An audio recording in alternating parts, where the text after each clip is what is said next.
Welcome to Ethics Britain. I am Dr. Samram, Ethics Center, Vijayawada. I am Pramila, Ethics Center, Vijayawada. ముఖ్యాంశాలు సామాజిక అసమానతలను నిర్మూలించడం నాస్తికత్వం ద్వారానే సాధ్యం. ప్రముఖ నాస్తికులు గోరా. ఇంద్రియాలతో చూసినది, విన్నది, అనుభవించినదే నిజం. దేవుడు ఊహ మాత్రమే.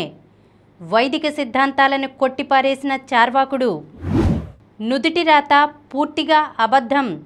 డాక్టర్ సమరం. ప్రపంచంలో అత్యధికులు దేవుణ్ణి నమ్మని దేశం ఏది? నాస్తిక కేంద్రం. ట్రంప్కి ధీటైన జవాబు గాంధీ సూచించిన విదేశీ వస్తు బహిష్కరణే. యువతని అత్యధికంగా ఆకర్షిస్తున్న Gora techno hub. Consumer is a king అనే మోటోతో వినియోగదారులని ఎంతగానో చైతన్యపరుస్తున్న యూట్యూబ్లోని సమరం ఛానల్ సమర్పిస్తున్న వినియోగి ఛానల్. వినియోగదారుల ఉద్యమ సారథి డాక్టర్ పివివిఎస్ మూర్తి గారి వివరణ మిస్ కాకండి. ముఖ్యాంశాలు చూశారు కదా, ఇక వివరాల్లోకి వెళ్దాం. డాక్టర్ గారు, సామాజిక అసమానతలను నిర్మూలించడం నాస్తికత్వం ద్వారానే సాధ్యమని ప్రముఖ నాస్తికులు గోరా గారు అన్న మాటలను కాస్త వివరించండి. నిజమేనమ్మా. ఈ ఆస్తిక సమాజంలో ఎన్నో రకాలైన అసమానతలు ఉన్నాయి, వివక్షతలు ఉన్నాయి. ఇవాళ వేదకాలం నుంచి ఉన్నాయి. ఇలాగా వేదకాలం అంటే క్రీస్తు పూర్వం 1500 నుంచి 500 మధ్యకాలం వేదకాలం అంటారు. అంటే అప్పుడే వేదాలు 4 వేదాలు అప్పుడే వచ్చాయి. ఈ స్మృతులు అప్పుడే పుట్టుకొచ్చాయి. ఈ ఉపనిషత్తులు అప్పుడే పుట్టుకొచ్చాయి. అప్పటి నుంచే ఈ అసమానతలన్నీ కూడా ఆ వేదకాలం నుంచే వచ్చాయి. ఈ ఆస్తికత్వంలో ఈ వైదిక మతం ద్వారా, భారతదేశం వైదిక మతం ద్వారా అసమానతలు, కులాలు, వర్ణాలు, స్త్రీ పురుష తేడాలు, ధనిక పేరు తేడాలు, ఇదేది కాదు, ఎన్ని రకాలైనటువంటి అసమానతలు ఉన్నాయంటే అన్ని అసమానతలు ఉన్నాయి.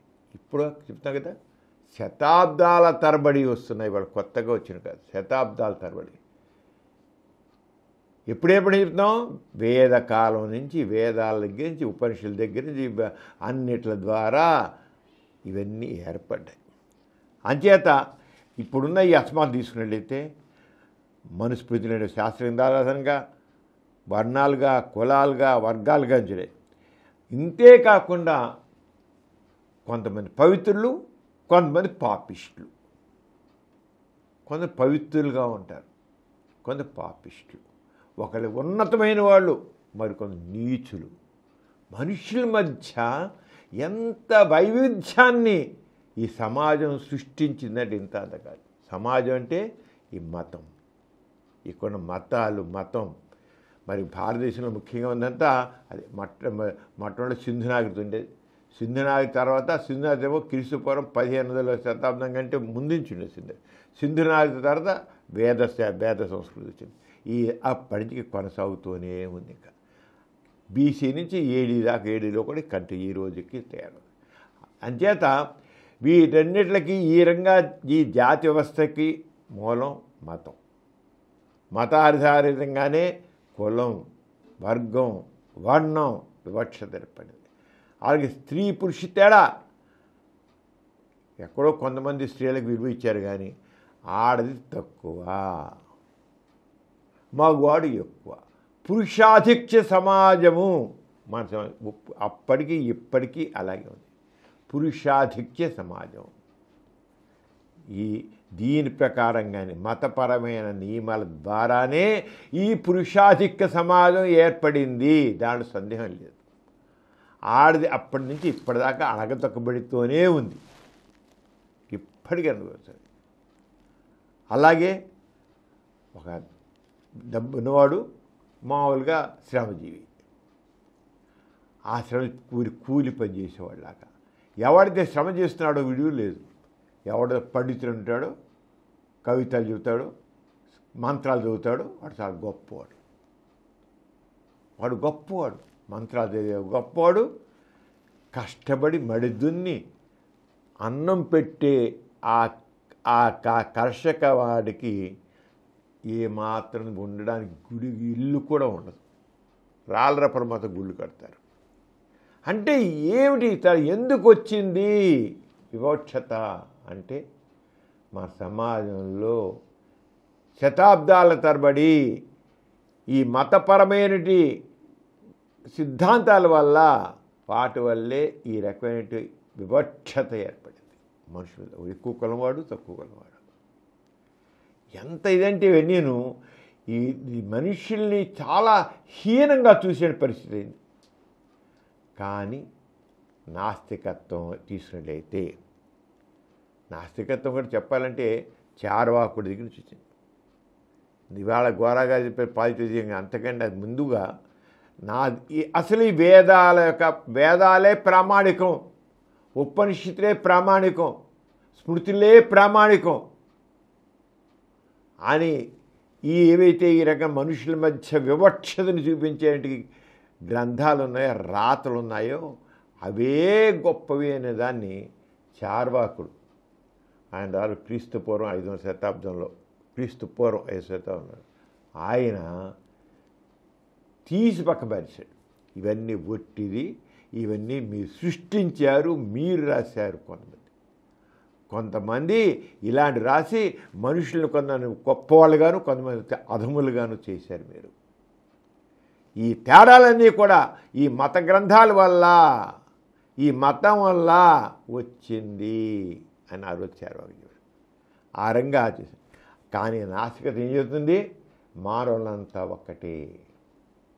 నాస్తికత్వం చెప్పేది మానవులంతా. మరి మతాలు చెప్తుందా? లేదు. ఒకడేమో దేవుని నోట్లోంచి బ్రహ్మ నోట్లోంచి పుట్టాడంటాడు. బ్రాహ్మణేమో బ్రహ్మతోటి తలకాయ నుంచి పుట్టాడు. నోట్లోంచి రావడం చాలా గొప్ప అన్నమాట. పవిత్రం. ఇది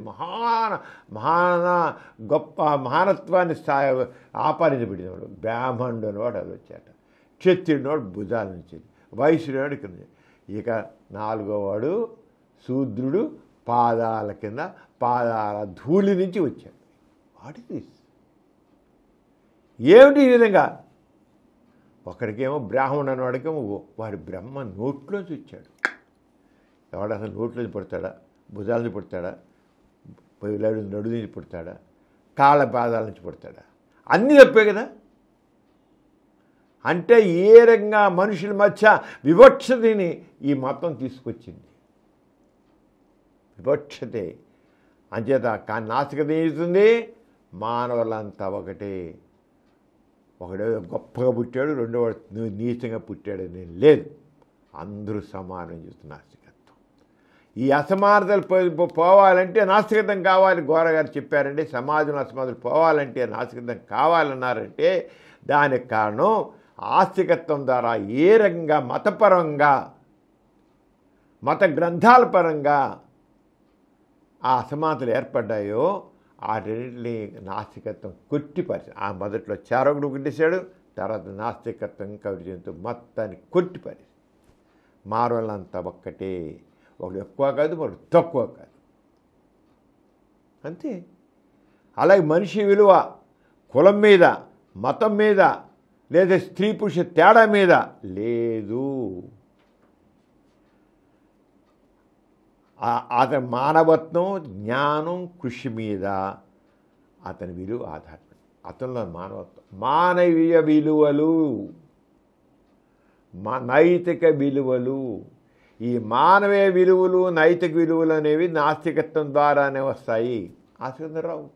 ఎందుకంటే దాంట్లో చెప్తారు, దాంట్లో ఎన్ని వివక్షతలు ఉన్నాయో, ఎంత రకాల ఇది ఉందో. అంచేత ఆస్తికత్వం ద్వారా మానవీయ విలువలు కానీ మానవత్వ విలువలు కానీ రావు. అంచేత మానవీయ విలువలు, మతం, కులం, మతం అనే ఏ లింగం ఏది లేవు. అతని మానవత్వం మీద, జ్ఞానం మీద, కృషి మీద అతనికి విలువ పొందుతాడు. పాపం, పుణ్యం, అలాగే పూర్వజన్మ, పునర్జన్మ, ఈయన భావాలు మనుషుల్ని బానిసలుగా చేసే పరిస్థితి ఇంతవరకు మతం. పూర్వజన్మ ఎవడైనా చాలా బాధపడుతుంది, ఏం చేద్దాం? పూర్వజన్మ సుకృతం. వాడు చేసింటాడు, వాడు తప్పులు చేసింటాడు, అనుభవిస్తున్నాడు కర్మఫలం, దుయిట్రాత. అరే వాడికి బాధపడుతుంటే నుదిటిరాత ఉంటుందా? పూర్వజన్మ ఫలితం ఉంటుందా? బాగా అనుభవిస్తే వాడు పూర్వజన్మలో మంచి పని చేశాడు, అందుకని డబ్బులు వచ్చాడికి అంతే. వాడు దోపిడీ చేసి చంపేస్తాడు. వాడు దోపిడీ చేసి ఎవరు డబ్బులు ఎక్కువ రావు వాడికి, దోపిడీ చేస్తేనే వస్తాయి. అంచేత ఈ పూర్వజన్మ సుకృతం అనేది లేదా పూర్వజన్మలో చేసే పాపం వల్ల కరం అనేది పునర్జన్మ మంచి జన్మ లేదు. నీ పూర్వకాలం ఎలా పుట్టాడు, ఇప్పుడు ఇలా ఉన్నాడు, మానవ పుట్టాడు, ఇప్పుడు సరిగ్గా అనిపిస్తే వచ్చే జన్మలో మళ్ళీ నీచులకు పడతాడని. అలాగే నుదిటిరాత కర్మ వంటి భావాలు ఇవన్నీ నాస్తికత్వంలో ఉండవు. ఇవన్నీ మనుషుల మధ్య అసమానతలు పెంచి పోషించేది. నీ కర్మ, నీ దురదృష్టం, నీ నుదిటిరాత అనే భావాలతో ఆస్తికత్వం మనుషుల మధ్య వివక్షతని పెంచి పోషిస్తూ వచ్చింది. నాస్తికత్వం వీటన్ని కొట్టిపారి మానవులంతా ఒకటి. అంటే ఎంత ఆస్తికది ఈ సమాజంలో ఈ అసమాధానం ఉన్న కారణం ఎందుకు? నాస్తికత్వం ఎలా కొట్టిపారేస్తుంటే అలాంటి భావాలను కొట్టిపారడంతో నాస్తికత్వం మంచిది అవుతుంది. అలాగే నువ్వు ఇదే ఉంది, స్వర్గం ఉంది, పరలోకంలోకి వెళ్ళాలి, పరలోకంలోకి వెళ్ళి ఆ దేవుని పక్కన కూర్చోవాలి నువ్వు. అంచేత మోక్షం అని మాట్లాడి ఈ జన్మలో ఇలా బాధపడ్డా పర్వాలేలే, నువ్వు మంచిపోయి అలా ఉండు, నువ్వు చక్కగానే ఉండు, మంచిగానే ఉంటే ఆ దేవునిపైకి వెళ్తాను. కానీ నాస్తికత చెబుతుంది ఈ లోకమే నిజం, ఇక్కడే సుఖం దుఃఖం, అంతేగాని పరలోకం అనేది లేదు. అంటే సమానత్వం అనేది నువ్వు ఇక్కడే తెచ్చుకోవాలి. హ్యూమన్ రైట్స్, మానవ హక్కులు, నీ హక్కు, నువ్వు అందరితో సమానంగా ఉండాలి, నీ హక్కు, హ్యూమన్ రైట్స్ అన్నమాట. నాస్తికత్వం హ్యూమన్ రైట్స్, అందరికీ సమానమైన హక్కులు అని చెప్తుంది. వాడు ఎక్కువ కాదు తక్కువ కాదు, ఒక ఆడవాళ్ళు తక్కువ కాదు, మగవాడు ఎక్కువ కాదు, ఒక డబ్బున్నాడు ఎక్కువ కాదు తక్కువ కాదు. అంటే నాస్తికత్వం సమానత్వాన్ని తెచ్చి పెడుతుంది. లేదా ఆస్తికత్వం కంటే నాస్తికత్వం ఎంత గొప్పదో, ఏ రంగా సమాజంలో ఉన్న ఆస్తికత్వం ద్వారా వచ్చే అసమానతల్ని తొలగించి సమాజాన్ని నెలకొల్పి అందరూ హాయిగా చేసేది నాస్తికత్వం. ఎక్కువగా చెప్పినదే కరెక్ట్, నిజమేది. అంటే అది ఏదైతే ఆస్తిక చైతన్యంతో మనుషులు కృషి చేస్తారో, సమాజం ఎంత మేరకు నాస్తికత్వం ప్రబలుతుందో అంత మేరకు సమాజంలో సమానత్వం వస్తుంది. ఎంత మేరకు సమాజంలో ఆస్తికత్వం ఉంటుందో, ఆస్తిక భావజాలం ఉంటుందో, ఎంత మేరకు సమాజంలో దేవుడు, పూర్వజన్మ, పునర్జన్మ, కర్మ, దురదృష్టం, నుదిటిరాత భావాలు ఉంటాయో అంత మేరకు సమాజంలో అసమానతలు ఇలాగే ఉంటాయి. అసమానతలు లేని సమాజం, సమాజం కోరాలంటే నాస్తికత్వమే కావాలి. ఆస్తిక సమాజంలో ఇన్ని శతాబ్దాలుగా మనం చూసాం అసమానతలు ఎన్ని ఉన్నాయో. అవి మనిషిని అసమానతలు తొలగించదు. ఆస్తికత్వం సమాజంలో అసమానతలు తొలగించలేదు. ఎందుకంటే దాని భావజాలం లాంటిది కనుక. అంతే నాస్తికత్వం ద్వారా వస్తాయి. నాస్తికత్వం ద్వారా వస్తాయంటే ముఖ్యంగా నీకు ఎందుకు మళ్ళీ ఇంకోసారి చెప్తాను, దైవం ఆధారిత భేదాలు తొలగిపోతాయి. అనేది దేవుడి వల్ల పుట్టి చల్లబిడ్డ లేకుండా ఈ కులం దేవుని నోటి నుంచి వచ్చింది, ఆ కులం మా ఇంకో దేవుడి పాదాల నుంచి వచ్చింది అనే వివక్షత ఉందే అది లేక మనం చెప్పుకునే దాన్ని పుట్టారు. ఆ రంగది దైవం ఆధారిత భేదాలు ఉండవు. మానవత్వం బలపడుతుంది. దేవుడి దయ శాపం లాంటివి ఉండవాడు. శాపం దాన్ని ఏ రకంగా మనిషి కృషి చేస్తాడు, తన జ్ఞానాపించి కూడా చక్కగా వస్తాడు. సమాన హక్కులు అందరికీ, నాకు ఎటువంటి హక్కులు ఉన్నాయో నీకు ఉంటాయి. అది ఆడవాళ్ళు కాదు, మగవాళ్ళు కావచ్చు, ఒక ఎక్కువ కులం వాడు తక్కువ కులం కావచ్చు, అందరూ సమానమే. ఆల్ ఆర్ ఈక్వల్ అనేది నాస్తికత్వంలో వస్తుంది. ఇక పరలోకం కోసం, మోక్షం కోసం చెప్పి ఇక్కడ బాధలు అనిపిస్తూ కూర్చొని ఉంటుంది. ఆస్తికత్వం చేస్తుంది ఈ వివక్షతని, అసమాధానం పెంచి పోషించడానికి. నువ్వు మోక్షం కోసం దేవుని ప్రార్థన చేస్తుంటూ నీకు మోక్షం వస్తుంది, వచ్చే జన్మలో చక్కగా పుడతావు అని చెబుతుంది. అంటే మనిషిగా అలాగే ఉంచుతుంది, బాధతో ఉంచుతుంది. నువ్వు వచ్చే జన్మలో బాగుపడతావు కనుక ఇప్పుడు మోక్షం కోసం దేవుని ప్రార్థిస్తూ కూర్చో. ఇంకోసారి లేదు ఇంకో జన్మ. అంటే ఆస్తికత్వం ఏ రకంగా మనిషిని అలాగ ఉంచేస్తుంది. చైతన్యం తీసుకురాదు ఆస్తికత్వం. నాస్తికత్వం ద్వారా చైతన్యం వస్తుంది. అంచేత అతనికి కావాల్సిన న్యాయం, అతను కోరే హక్కులు అన్నీ కూడా ఇక్కడే వస్తాయి. ఇక్కడ సమాన హక్కులు ఇక్కడే సాధించగలుగుతారు. నాస్తికత్వం ద్వారానే వస్తుంది. అలాగే scientific knowledge and scientific temper develop చేస్తుంది. విజ్ఞాన దృక్పథం పెంపొందిస్తుంది. మతపరమైన మూఢనమ్మకాలు, రకరకాల మూఢనమ్మకాలు, ఎన్నెన్ని కాదు మతపరమైన మూఢనమ్మకాలు, ఎన్నెన్ని ఈ పండుగలు ఆ పండుగలు పెట్టి మనుషుల్ని వాళ్ళ పనికిరాని వాళ్ళగా చేస్తాయి మతాలు. ఈ దైవ సంబంధమైన మతాలన్నీ కూడా మనిషిని మభ్యపెట్టడానికి, పనికిరాగా చేయడానికి, సమాజంలో అసమాధానం పెంచి పోషించడానికే తప్ప సమాజంలో సమానత తీసుకురావడంతో మౌఢ్యంలో ఉంచుతుంది మతం. మతం మనిషిని మౌఢ్యంలో ఉంచుతుంది. మూఢత్వంగా మూఢులుగా ఉంచుతుంది. మూఢులుగా ఉంచితేనే అసమానతలు ఉంటాయి. ఈ మూఢంగా ఉంచడం కోసమే, అసమానతలను కాపాడడం కోసమే మతం ఈ రకాల ఆచారాలని, సాంప్రదాయాలని, రకరకాల పండుగల్ని పెట్టి మనిషిని ఆలోచన చేస్తుంది. అది నాస్తికత్వం అనేటిని కొట్టిపారుస్తుంది. అంచేత ఈ రంగా ఆలోచించినట్లయితే, మనం చూసినట్లయితే నాస్తికత్వం ద్వారానే సమాజంలో అసమానతలు తొలుగుతాయి. ఈ కులమత భేదాలు పోతాయి. గొప్ప తేడాలు పోతాయి. అంతా సమానం. మానవ హక్కులు, human rights, all are equal, everyday equal before law. అలాగా అందరికీ సమాజంలో సమానమైన హక్కులు ఉన్నాయి, సమాన గౌరవం ఉంది, సమాన విలువ ఉంది. అంచేత సమాజంలో నాస్తిక చైతన్యం ప్రబలితేనే ఈ అసమానతలు తొలుగుతాయి. అంతేగాని ఆస్తికత్వం ద్వారా, ఆస్తిక గ్రంథాలను నమ్మడం ద్వారా ఈ వేదాలని, ఉపనిషత్తుల్ని, ఈ భగవద్గీతలని, ఈ మనుస్మృతులు లాంటివి, మనుస్మృతి ఎంత అసమానతలు పెంచి పోషిస్తుంది. వాటిని నమ్ముతూ కూర్చుంటే సనాతన ధర్మం నిజమే. ఆ సనాతన ధర్మం ఈ నాశనానికి మూలం. క్రీస్తు పూర్వం 15వ శతాబ్దం నుంచి 5వ శతాబ్దం వరకు ఉన్నట్టు క్రీస్తు దానికి కారణమంతా ఈ సనాతన ధర్మం. ఇప్పుడున్న ఈ అసమానతకి సనాతన ధర్మే కారణం. అంతకాలం మనుషుల్ని మూర్ఖంగా ఉంచి, మూఢత్వంగా ఉంచి, మనుషుల్లో అసమానతలు చేసి వచ్చింది సనాతన ధర్మం. ఈ సనాతన మూలం అంతా ఈ వేదాలు, ఈ ఉపనిషత్తులు, ఈ భగవద్గీతలు, ఈ మనుస్మృతులు, ఇంకో స్మృతులు, ఇంకో గ్రంథం, అదో గ్రంథం. ఈ గ్రంథాలు ఈ మతాల పేట మనిషిని పనికి రాకుండా పనికిరాని ఆచారాలు, సాంప్రదాయాలు, నమ్మకాలతో ఉంచాయి. వాటిని కొట్టి పారేసేదే నాస్తికత్వం. మనిషికి విలువించేదే నాస్తికత్వం. సమాజం పెంచేదే నాస్తికత్వం. సమాజాన్ని తీసుకొచ్చేదే నాస్తికత్వం. ఆస్తికత్వం ద్వారా సమాజం రాదు. అది గుర్తించాలి. అప్పుడే సమాజంలో మానవ హక్కులు వస్తాయి, మానవ విలువలు వస్తాయి, మానవ మనుషులంతా సమానంగా ఉంటారు. డాక్టర్ గారు, మన ప్రతి బులెటిన్లో సామాజిక పురోభివృద్ధికి, మానవ కళ్యాణానికి తోడ్పడిన ఒక ప్రముఖ మహనీయుని గురించి చెప్పుకుంటున్నాం కదా, ఈసారి ఎవరి గురించి చెబుతున్నారు? ప్రిమిల ఈ సమాజానికి ఒక షాక్ ఇచ్చాడు. ఈ సమాజంలో అసమానాలకు ఒక షాక్ ఇచ్చాడు.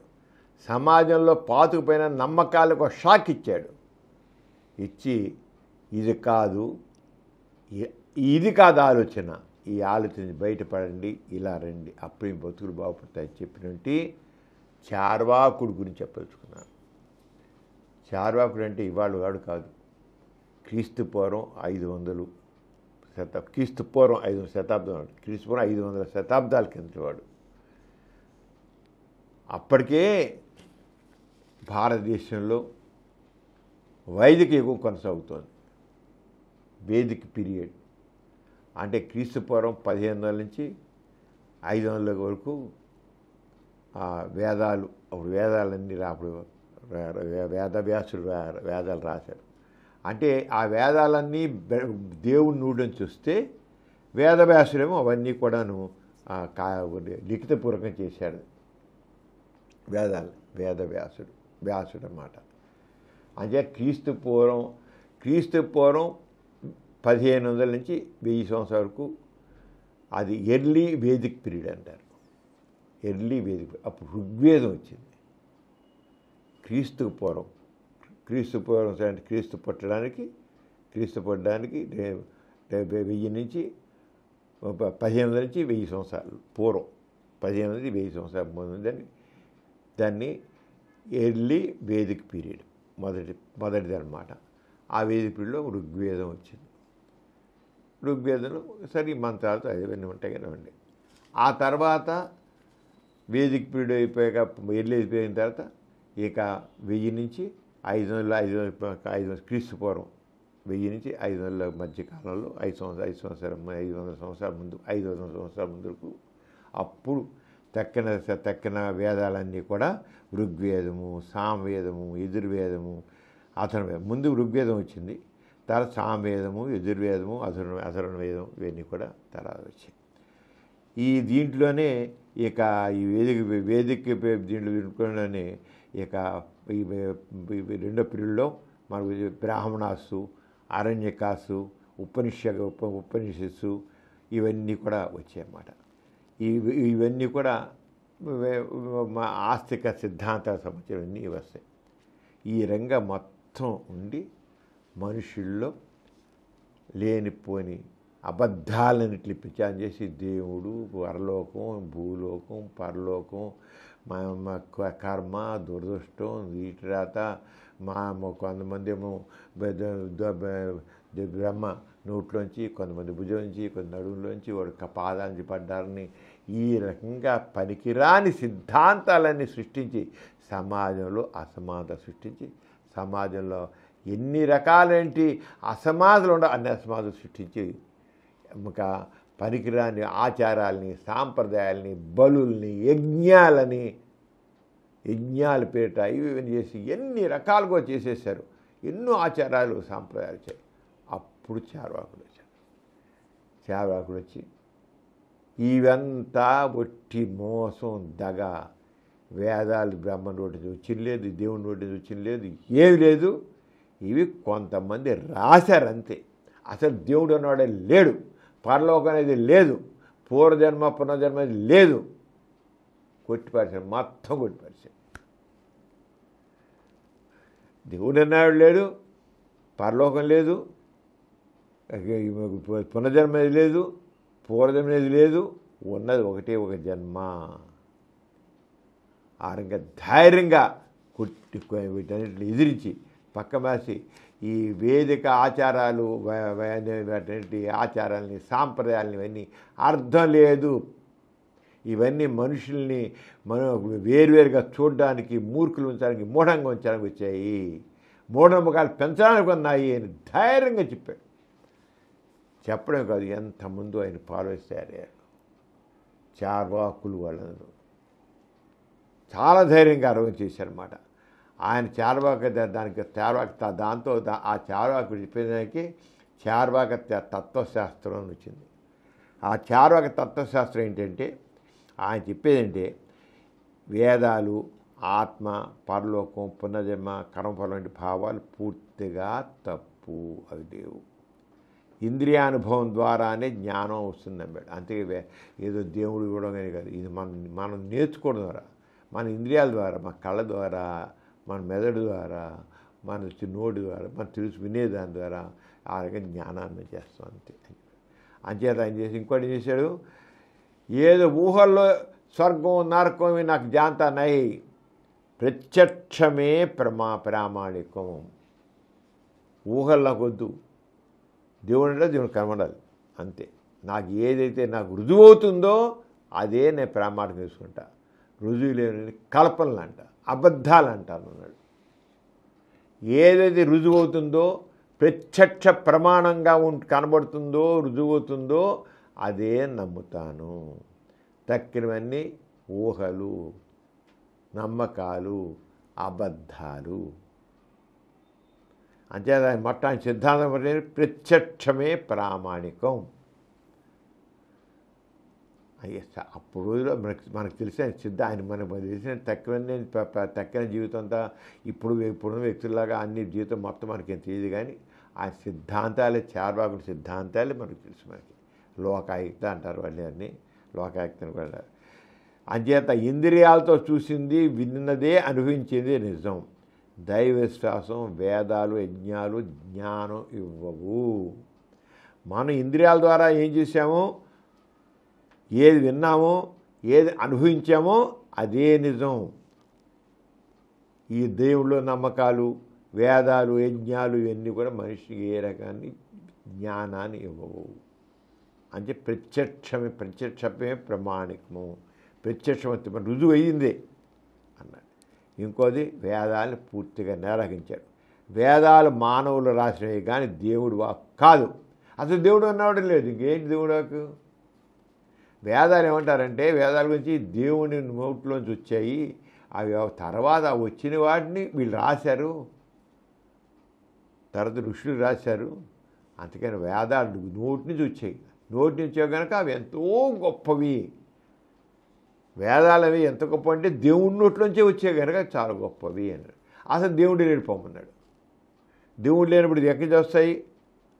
అంచేత వేదాల మానవుడు రాసినవి కానీ దేవుడు వాక్కులు కాదు. దేవుడు అనేవాడే లేడు.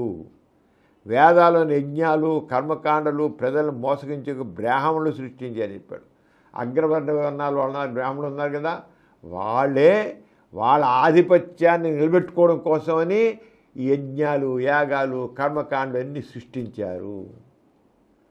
ఒక వర్గం తెలివితేటలతో వాళ్ళు సమాజంలో వాళ్ళ స్థానాన్ని అగ్రస్థానం ఉంచుకోవడం కోసమని నిలబెట్టుకున్నారు. వాళ్ళు సృష్టించారు ఇవన్నీ, కర్మకాండలు ఇవన్నీను. అంతేకాని కొంతమంది ఇవన్నీ కూడా ఇలాంటి కర్మకాండలు ఇవన్నీ కూడా ఏమీ లేవు. వీళ్ళు వాళ్ళ స్థానాన్ని నిలబెట్టుకోవడం కోసం అని ఇవన్నీ చేశారు, బ్రాహ్మణులే చేశారు అన్నారు. ఆ రంగా అది ఆత్మ, పరమాత్మ ఇవన్నీ ఏలు పరలోకం అనేవి లేవు. ఆత్మ, పరలోకం, పునర్జన్మ విషయాలు కల్పితం అని స్పష్టమైన. శరీరమే నిజం, శరీరం నశిస్తే జీవం అంతమవుతున్నాడు. మనం బతుకునే రేపు అంతకు మించి ఇంకేం లేదు. ఇది అయిపోయింది, ఇంక అయిపోయాడు. మనిషి మళ్ళీ మామూలుగా మట్టిలో కలిసిపోతాడు అంతే. అంతేగాని వేరే లోకం లేదు, ఏ లోకం నుంచి రాలేదు. ఇక్కడ పుట్టాడు, ఇక్కడ చనిపోతున్నాడు అంతే. వాడు చచ్చిపోతే చనిపోయాడు అంతే. అంతేగానికి ఏం కాదు. విశ్వం అనేది ఈ సృష్టి అనేది భూమి, నీరు, గాలి, అగ్ని అనే మూలకాల సమన్వయంతో ఏర్పడింది. శరీరం కూడా మూలభూతాలతో వచ్చింది. అంతేగాని ఏం లేదు. ఇక జీవితం ఒక్కటే, దాన్ని ఆనందంగా గడపాలి. ఒకటే జీవితం. పూర్వజన్మ లేదు, పునర్జన్మ లేదు, ఈ లోకం లేదు, పరలోకం లేదు, ఏమీ లేదు. ఒకటే జీవితం. ఆ జీవితాన్ని సుఖమయంగా హాయిగా గడుపు. బాధలతో, ప్రార్థనలతో ఏదో మోక్షం అన్నా చేసుకో. ఒకటే జీవితం, నువ్వు అనుభవించు. మంచి ఆహారం తినాలి, సుఖంగా బతకాలి, సరిగ్గా భోంచే. పాపపుణ్యాలు కల్పనలే. పాపం పుణ్యం ఇవన్నీ ఒట్టిది, అలాంటివి చేయకు అని చెప్పిన మాట. ఈ రంగా కానీ ఈ ఆస్తికులు ఉన్నారే వాళ్ళందరూ ఇవన్నీ నాస్తికత్వం, ఎన్ని అర్థం లేని దేవుళ్ళు లేడంటారా అంటూ అతను ధ్వజం ఎత్తారు. ఇదంతా నాస్తికత్వం, మాది ఆస్తికత్వం, అసలు అదే ఈ దేవుడు లేని నాస్తికత చేస్తామని చెప్పి ఆ రంగా చేశారు. కానీ ఈ చార్వాకుడు తెచ్చిన ఆ రెవల్యూషన్ వల్ల భారతదేశంలో తార్కిక ఆలోచన, రేషనల్ థింకింగ్ మొట్టమొదటి ప్రారంభం. అంతవరకు ఈ వేదాలు, ఉపనిషులు ఇవన్నీ అంటూ చెప్పి చేసి దాంతో వేదిక ప్రియుల్లో వచ్చిన దాంతో మనుషులు మూఢంగా ఉంచింది. కానీ ఆలోచించు అంటే ఒక రేషనల్ థింకింగ్ని, రీజనింగ్ని ప్రశ్నించు, పరిశీలించు, పరీక్షించు అనేది ప్రవేశపెట్టింది చార్వాకుడు మొట్టమొదట. అంటే ఎంత చేశాడు. అది మొట్టమొదటి తార్కిక ఆలోచన, రేషనల్ థింకింగ్ మొదట అడుగుగా వేసింది ఆయన. మానవుడి జీవితం భౌతిక లోకానికి పెరుగుతుంది తప్ప ఆనందం అంతే, ఆ భౌతిక సుఖం ఇంకేది ఇక్కడే ఆనందించడం, సుఖమో దుఃఖమో అంత ఇక్కడే. అంతే నువ్వు జీవితాన్ని సుఖమం చేసుకో. అలాగే వేదాలు, యజ్ఞాలు, మూఢనమ్మకాలను సవాల్ చేసి సమాజంలో ప్రశ్నించే ఆత్మ వెలిగించాడు అన్నమాట. అంతరంగా ఊహలు, కల్పనలు, పరలోక ఆశలు వదిలి ప్రత్యక్ష అనుభవమే నిజాన్ని నమ్మాలి. దేవుడు ఊహ, ఆ ఏవో ఇలాంటి పక్కన పెట్టేసి ఈ ఊహల్ని, గాథల్ని, పరలోక ఆశలు అన్నీ వద్దు. పరలోకం లేదు, దేవుని పక్కలతో కూర్చుంటావు, నీకు స్వర్గం వస్తుంది, ఈ మాట పక్కన పారేది.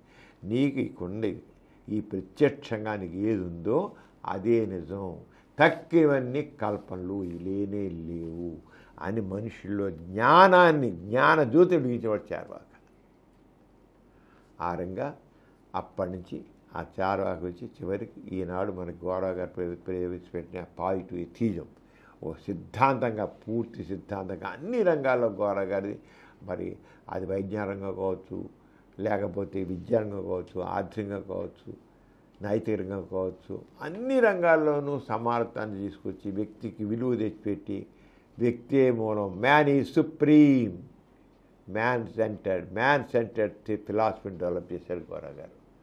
గౌరవ గారు మ్యాన్ సెంటర్ ఫిలాసఫీ పాజిటివ్ చేసి గౌరవ గారు ఇంతవరకు అంతవరకు అలా చేయలేదు. మామూలుగా నెగిటివ్గానే వచ్చింది, కానీ పూర్తిగా మ్యాన్ ఈజ్ సుప్రీం, అది ఆస్తికత్వం గాడ్ సెంటర్డ్ అయితే మ్యాన్ సెంటర్డ్ ఫిలాసఫీ మనిషి అని చెప్పి దానికి అన్ని రకాలుగాను అన్ని రంగాల్లో కూడా మ్యాన్ ఈజ్ సుప్రీం చెప్పి మనిషికే ప్రాధాన్యత ఇచ్చి చేసిన సిద్ధాంతం గౌరవ పాజిటివ్ అన్నమాట. అంతే చార్వాకుడు మొట్టమొదట వేసిన పునాది, ఆ పునాది ఎలాగ భారతదేశంలో పెరుగుతూ ప్రపంచం అంతా కూడా చాలా వరకు ఈ రకంగా భావజాలంతో విరిగి ఈ రోజున ప్రపంచంలో చాలా ఇప్పుడు చేసేది ప్రపంచం స్టాటిస్టిక్స్ ఉంటే కొన్ని దేశాల్లో ఈ నాస్తికత్వం అనేది, అది దేవుళ్ళ నమ్మకపోవడం అనేది 80-90% మంది ఉన్న కొన్ని దేశాల్లో. మన భారతదేశంలో తక్కువ, కానీ తక్కువ 85-90% దేవుళ్ళ నమ్మని దేశాలు ఉన్నాయి. దేవుళ్ళ నమ్మని మనం చెప్పుకున్న విషయాలు అంటే ఎంత ఇదిగా మనుషుల్లో మార్పు. ఎప్పుడైతే ప్రశ్నించే తత్వాన్ని, పరిశీలించే తత్వాన్ని, పరీక్షించే తత్వాన్ని మనుషులు ప్రవేశపెడతామో, క్రిటికల్ థింకింగ్ని మనం ప్రవేశపెడతామో, ఇవన్నీ కుట్టుకుపోతాయి. ఆస్తికత్వం మనిషిలో ప్రశ్నించే తత్వాన్ని రానివ్వదు, పరిశీలించే తత్వాన్ని రానివ్వదు, పరీక్షించే తత్వాన్ని అసలు రానివ్వదు. దేవుడు అనే విషయాన్ని ప్రశ్నించడం వీల్లేదు. ఆస్తికత్వం ప్రకారంగా మానవుడిని పుట్టించి దేవుడు అన్నారు. అది ఆ దేవుడిని ఎవరు పుట్టించా? కళ్ళు పోతాయి. దేవుడిని ప్రశ్నించడానికి లేదు, దేవుడి గురించి ఆడడానికి లేదు అంటారు. మనిషి పుట్టడానికి ఏమో దేవుడి కారణమా? దేవుడిని ఎవరిని పుట్టించడానికి మనం ఆడడానికి లేదు అన్నావా, నీకు కళ్ళు పోతాయి, నువ్వు చచ్చిపోతావు, చెప్పిస్తారు. అంటే ఏ రకంగా మనుషుల్ని ఏ రకంగా మా అజ్ఞానంలో, మూఢత్వంలో, భయంలో ఉంచి ఆస్తికత్వం అర్థమవుతుంది మనకి. అంచేత ఆస్తికత్వం మనిషిని పనికిరాని కొన చేస్తుంది. నాస్తికత్వం మనిషిలో చైతన్యం తీసుకొస్తుంది, సమార్థం తీసుకొస్తుంది, మనిషిగా నిలబెడుతుంది అన్నమాట, మానవతగా మనిషిగా. అంతే ఈ రకంగా చార్వాకుడు మొదట్లో ఈ రకంగా క్రిటికల్ థింకింగ్ని, రేషనల్ థింకింగ్ని ప్రవేశపెట్టాడు. అక్కడి నుంచి అలా పెరుగుతూ ప్రపంచ దేశాలన్నీ కూడా ఈ రోజున చాలా దేశాలు ఎంతో ముందంజలోకి వెళ్ళాయి. ఎథిస్ట్ బులెటిన్లో చిన్న విరామం.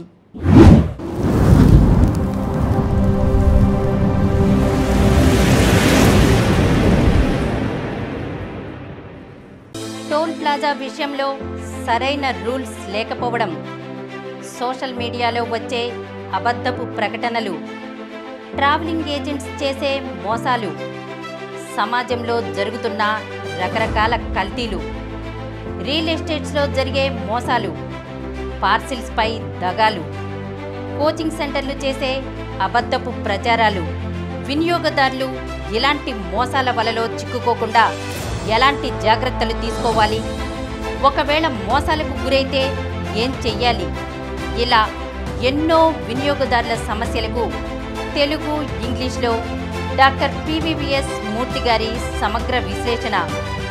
ఇలా సమాజంలో వినియోగదారుల చైతన్యం కోసం, సమాజాభివృద్ధి కోసం నిరంతరం కృషి చేస్తున్న మా సమరం వినియోగి ఛానల్ను తప్పక వీక్షించండి. ఎథీస్ట్ బులెటిన్కి తిరిగి స్వాగతం. డాక్టర్ గారు, ఫెయిల్యూర్ ఎదురైనప్పుడు దేవుడు నుదిటిన ఇలానే రాశాడు అని సర్దిపెట్టుకుంటారు. నుదిటి రాత మార్చలేనిది అని అనుకుంటారు కదా, ఈ విషయం గురించి మీరేమంటారు? అసలు నుదిటి రాత అనేది లేదు. అది బ్రహ్మ రాస్తాడు. పుట్టుకతోనే నుదిటి రాస్తారు. బ్రహ్మలిఖితము అంటారు. అదే ఈ ఆస్తికత్వం మనుషుల్లో ఎన్ని అబద్ధాలను సృష్టించిందో దాంట్లో ఇది ఒకటి, నుదిటి రాత. ఈ నుదిటి రాత అనే మూఢనమ్మకాన్ని పెంచి మనిషిలో కర్తృత్వ శక్తిని చంపేయడం జరిగింది. ఎవడైనా ఫెయిల్యూర్ వచ్చినకు ఏం చేద్దాం, నా కర్మ, నా నుదిటి రాత, బ్రహ్మలిఖితం, దాన్ని ఎవడు కాదంటాడు? బ్రహ్మలిఖితం, దేవుడు రాశాడు. ఇక దేవుని మాట నువ్వు ఎలా కాదనగలవు? నువ్వు పోటీ ఉండాల్సిందే. ఎప్పుడైతే మనుషుల్లో ఈ నుదిటి రాత మీద నమ్మకం ఉంటుందో మనుషుల్లో కర్తృత్వ శక్తి, ఇనిషియేటివ్ పోతుంది. నేను చేయగలను, సాధిస్తాను. ఒక అపజయం వస్తే అపజయాన్ని నేను ఓవర్కమ్ చేస్తాను, దాన్ని అధిగమిస్తాను అనేటువంటి భావాన్ని లేకుండా చేస్తుంది వీటిరాత భావం. మనిషి ఏం చేద్దాం, నువ్వు ఎవరు తగ్గిస్తాడు? ఫేట్ని ఎవడు తీయగలడు? ఫేట్ని ఎవడు తప్పించగలడు? ఫేట్ అంటే వీటిరాత. వీటిరాత ఎవరు తప్పించగలరు? తప్పదు, విధిలిఖితం. మనుషుల్లో ఒక ఏదైనా చిన్న పెళ్లి వస్తే మనం కొన్ని పనులు చేద్దాం అనుకుంటాం, కానీ కదా. ఎందుకంటే ఒక పని సక్సెస్ అవ్వాలంటే దాంట్లో మన కృషి కావాలి, మన ప్లానింగ్ కావాలి, మనకు కొద్ది నాలెడ్జ్ కావాలి, అన్నీ కావాలి. లేకపోతే కొన్ని ఫెయిల్యూర్స్ వస్తాయి. ఒకసారి నా ప్లానింగ్ సరిగ్గా లేదు, నాకు అవగాహన సరిగ్గా లేదు, నాకు ఇవన్నీ లేదు అనుకుని అయితే దీని నుంచి ఇప్పుడు లెసన్స్ నేర్చుకున్నాను. ఫెయిల్యూర్ నుంచి లెసన్స్ తీసుకున్నారు. ఫెయిల్యూర్ నుంచి లెసన్స్ నేర్చుకుని దాన్ని చక్కదిద్దుకొని ఇంకా కొద్దిమంది సహకారం తీసుకుని దాన్ని సాధిస్తాడు మామూలుడితే.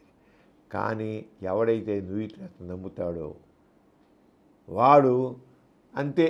ఏం చేద్దాం, నా ఫేట్ అది, నా బ్రహ్మల చేశాడు, నా కర్మ, నా నుదిటి రాత, నా కర్మ దేవుడు రాశాడు అని కూర్చుంటాడు.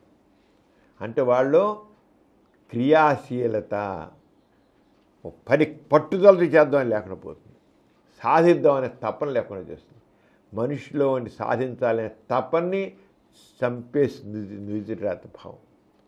అంటే ఏదైనా సాధించాలని రావాలంటే ముందు నుదిటి రాత భావం వాళ్ళు లేకుండా ఉండాలి. నేను ఎందుకు సాధించలేను, నేను సాధిస్తాను, నేను తెలుసుకుంటాను. ఇవాళ నాకు అవగాహన లేకపోతే, దాని గురించి తెలియకపోతే నాకు ఫెయిల్యూర్ ఇచ్చింది. నా ఫెయిల్యూర్ కాన్ఫిడెంట్ తెలుసుకుంటాను, ఇంకా నలుగురు సహకారం తీసుకుంటాను, నాలుగు అడుగుతాను, నలుగురు సహకారం సాధిస్తాను అనేసి ఇంకా ఎన్ని ఫెయిల్యూర్స్ అన్ని ఫెయిల్యూర్స్ వాడు ప్లాస్ని నేర్చుకుంటాడు. Failures are the stepping stone for success అంటారు.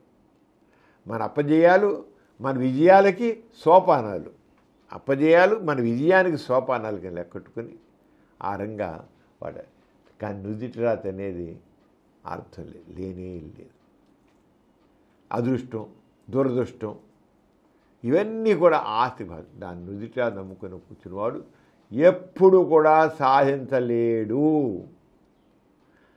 ఏదైనా సాధించే సాధకుడు ఉన్నాడంటే, ఏదైనా సాధిస్తాడంటే వాడి యొక్క జ్ఞానము, వాడి విజ్ఞానము, వాడి కృషి, వాటి మీదే వాడు విజయం సాధిస్తాడు. విషయాన్ని తెలుసుకోవడం అంతే. నుదిటి రాత అనేది లేదు, బ్రహ్మలిఖితం అనేది లేదు. ఈ ఫేట్ అనే మాట అర్థం లేనిది. ఎప్పుడైతే నుదిటి రాత నమ్ముకుంటాడో ఫెయిల్యూర్ వస్తే కూలబడతాడు. అది పని కాదు. మనిషి అన్నవాడికి ఈ సృష్టిలో కాస్త తెలివితేటలుండి తన జ్ఞానాన్ని తన మెదడుని ఉపయోగించి వెళ్ళేవాడు మనిషే, ఇంకెవడు లేడు. మనిషే అన్నాడు. ఎప్పుడు ఆర్టిఫిషియల్ ఇంటెలిజెన్స్ వచ్చినా ఇంకోటి వచ్చినా ఎవరు చేశారు? మనిషి చేశాడు. తన యొక్క కృషికి, తను చేసే ప్రయత్నానికి ఇంకా సాధనాలను వాడు కనిపెట్టుకున్నాడు, ఇంకా తేలిక కావడం కోసం. మనిషి జ్ఞానం నుంచి వచ్చింది ఆర్టిఫిషియల్ ఇంటెలిజెన్స్. మనిషి జ్ఞానం నుంచి అంచేం చేశాడు, తాను చేసే కృషికి తాను పెట్టుకున్న యంత్రాల ద్వారా వాడిని సృష్టించుకుని తాను వెళ్తున్నాడు. నా ఫేట్ ఇంతేను కూర్చున్నానుకో, ఇవన్నీ వచ్చేవే కాదు. అసలు ఈ సైన్స్ అభివృద్ధి చెందేదే కాదు. మనిషి నడిపే వాడి శక్తి వాడు మామూలుగా ఫిజికల్గా వాడిని తక్కువ ఉంటుంది. కానీ మనోశక్తి మహోన్నతమైనది. అంచేత వాడు ఆ మహోన్నతమైంది కనుక, ఆ మేధస్సు మహోన్నతమైంది కనుక, ఆ మేధస్సుతో తనకు కావాల్సిన విధంగా యంత్రాన్ని సృష్టించుకుంటున్నాడు. సైన్స్ రంగాన్ని టెక్నాలజీ సృష్టించుకున్నాడు. చెప్తాగా ఆర్టిఫిషియల్ ఎంత తేలిక చేసేసుకున్నాడు వాడు బతుకుని. ఎంత తేలికైన పూర్వకాలం టెలిఫోన్ పెట్టి వైర్లతో మాట్లాడుకున్నాం. ఇప్పుడు ప్రతివాడి చేసే సెల్ ఫోను. అంతరిక్షం నుంచి మనం మాట్లాడుకుంటున్నాం. అంతరిక్షం నుంచి అక్కడ అంతరిక్షం మనిషి పంపిస్తున్నాం. అంటే మానవ మేధస్సు ఎంత గొప్పతో చూడు. దూదిరాజును కూర్చుంటే వాడు ఈ సైంటిస్టు వెళ్ళగలడా, ఈ శాస్త్రజ్ఞుడు చేయగలడా? ఆ శాస్త్రజ్ఞుడు ఈ మనిషే, ఈ మనిషే శాస్త్రజ్ఞుడు. కానీ వాడు నూదిరాజు అనుకోడు. శాస్త్రజ్ఞుడు ఒక చేస్తాడు, ఫెయిల్యూర్ అవుతుంది, వాడు ఊరుకోడు. నా నూదిరాజు కూర్చొని ఏం చేయలేడు వాడు. నో, నీ ఎందుకు సాధించలేను చూస్తాను, ఇక్కడో తప్పు చేశాను నేను, అక్కడ ఈ తప్పుని సరిదిద్దుకుని నేను ముందుకు వెళ్తాను అనుకుంటాడు శాస్త్రజ్ఞుడు. అనుకుని సాధిస్తాడు. అంతే నుదిటి రాతను నమ్ముకోవడం అనేవాడు ఎవడయ్యా అంటే మూర్ఖుడు, అజ్ఞాని. ఆడు ఎందుకయ్యాడు మూర్ఖుడిగా, ఎందుకు అజ్ఞానిగా అయ్యాడు? ఈ ఆస్తిక భావజాలం. ఎవడైతే ఆస్తిక భావజాలం ఉంటుందో ఈ నుదిరాతని కర్మని నమ్ముకుని కూర్చునేవాడు. అంటే ఆస్తిక సిద్ధాంతం బ్రహ్మరాత అనేది లేదు, ఫేట్ అనేది లేదు, అదృష్టం దురదృష్టం లేదు. అంతా మానవ కృషి, మానవ మేధస్సు, మానవ ప్రయత్నం. మనిషే చేస్తాడు, ఇంకెవడు చేసేవాడు లేదు. పరలోకం లేదు, ఇంకో లేదు, దేవుడు లేడు, ఇంకెవడు లేడు. మనిషే ఏది చేసినా మనిషే. Man is supreme, man is master. అది అప్పుడే మనం చేస్తాం. నుదిటిరాత నమ్ముకునేవాడు ఎందుకు ప్రకటన కూర్చుంటారు. అంటే ఆస్తిక భావజాలం మనిషిని పనికి రాకుండా చవటగా మారుస్తుంది. అంచేత ఆస్తిక సిద్ధాంతాలు పనికిరావు. డాక్టర్ గారు, ఈనాడు ప్రపంచంలో అనేక దేశాల్లో దేవునిపై నమ్మకం సన్నగిల్లుతోంది. అత్యధికులు దేవుణ్ణి నమ్మని దేశం ఏది డాక్టర్ గారు?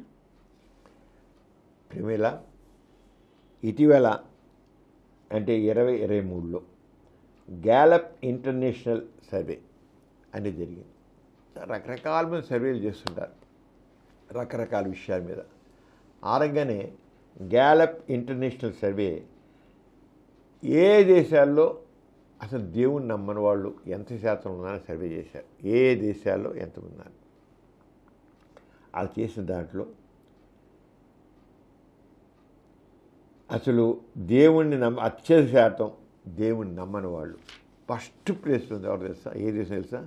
స్వీడన్. స్వీడన్ దేశంలో 85% మంది దేవుణ్ణి నమ్మరు, నాస్తికులు. స్వీడన్లో 85%. స్వీడన్ అంటే నీకెంత అడ్వాన్స్డ్ కంట్రీ అని గుర్తుకొస్తుంది. Advanced country. ఎందుకంటే వాళ్ళకి మానవ కృషి ద్వారానే మనం ఏదైనా చేయగలం. అంటే మానవ కృషి మీద వాళ్ళ నమ్మకం. రెండో సమానత్వం, మానవత్వం, మానవ విలువలు,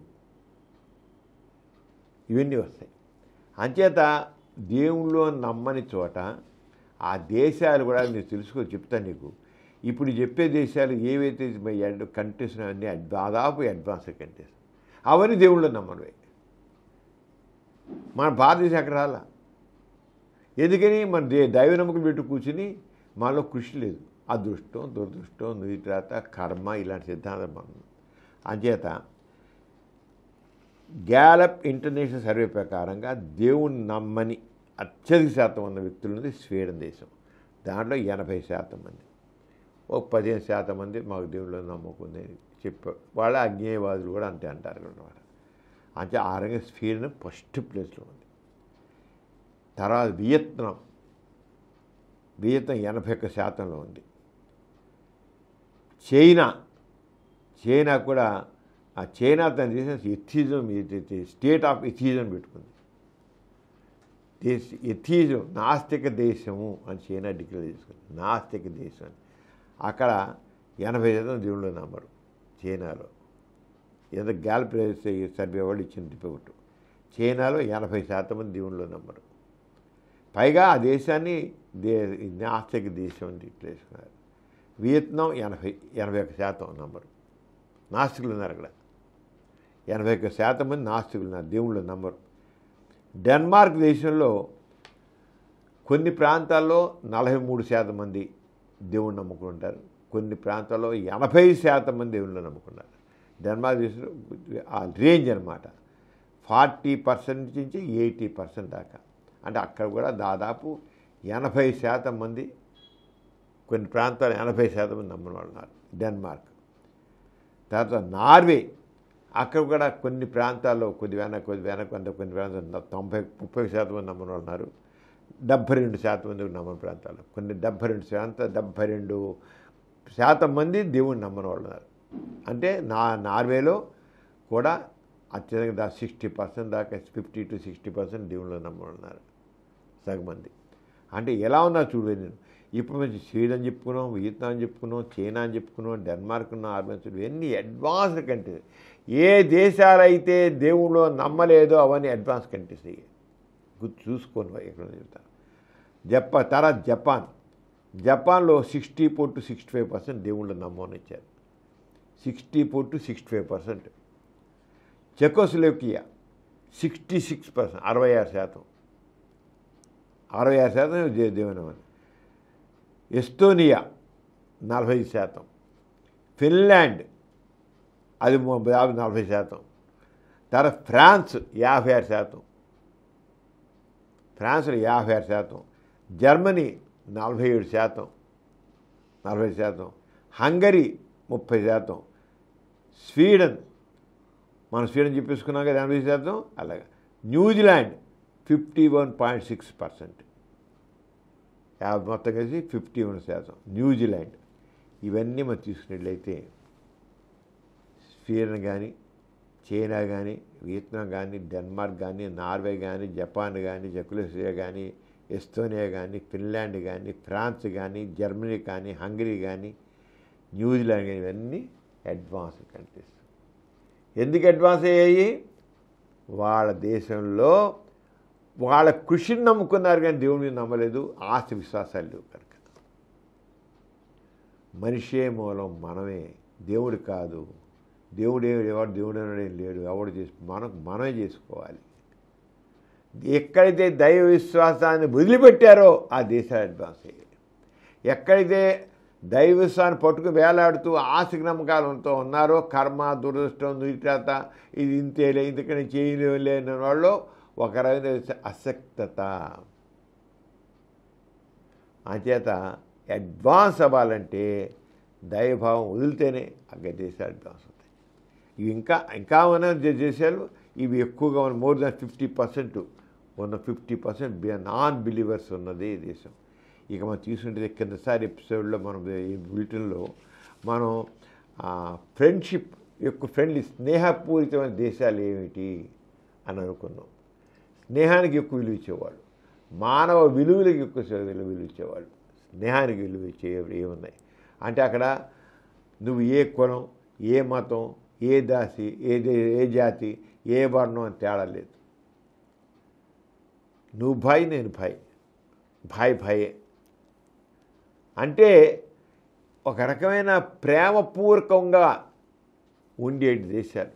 ప్రేమపూర్వకంగా మనుషుల్ని, వాళ్ళు ఏ దేశస్తులు కావచ్చు, ఏ మతం వాడు కావచ్చు, ఏ జాతి వాడు కావచ్చు, ఏ రంగు వాడు కావచ్చు, వాడు నల్లవాడు కావచ్చు, తెల్లవాడు కావచ్చు, భారతీయుడు కావచ్చు, ఇంకోటి కావచ్చు, వాళ్ళని చాలా ప్రేమగా ఆదరించే దేశాల గురించి మనం చెప్పుకుందాం.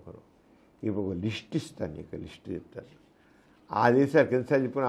అక్కడ కూడా ఎందుకు దీనితో కలిపారంటే ఏ దేశాల్లో అయితే నాస్తికులు ఎక్కడున్నారు, దేవుళ్ళ నమ్మవాళ్ళు ఎక్కడో చెప్పు. ఇక్కడ కూడా ఈ దేశాల్లో కూడా ఏ దేశాలు అయితే స్నేహానికి ఎక్కువ విలువిస్తున్నారో, ఏ దేశంలో అయితే భాయ్ భాయ్ అని ఉంటారో, ఏ దేశంలో అయితే మనుషుల మధ్య వైరుధ్యాలు లేకుండా ఉన్నారో, నువ్వు పలానా మతం వాడి పలానా కొత్త కులవాడని వేరువేరుగా చూడకుండా అందరం మనందరం సహోదరులను ఉండి ఏ దేశం నుంచి అయినా సరే వాళ్ళని ఆ సాదరపూర్వకంగా హృదయపూర్వకంగా ఆహ్వానించి తనవాడిగా చూసుకునే దేశాలు ఏమున్నాయండి? First country Costa Rica. దాంట్లో కోస్టారికాలో ఫ్రెండ్లీ నేచర్ ఎక్కువ ఉంది.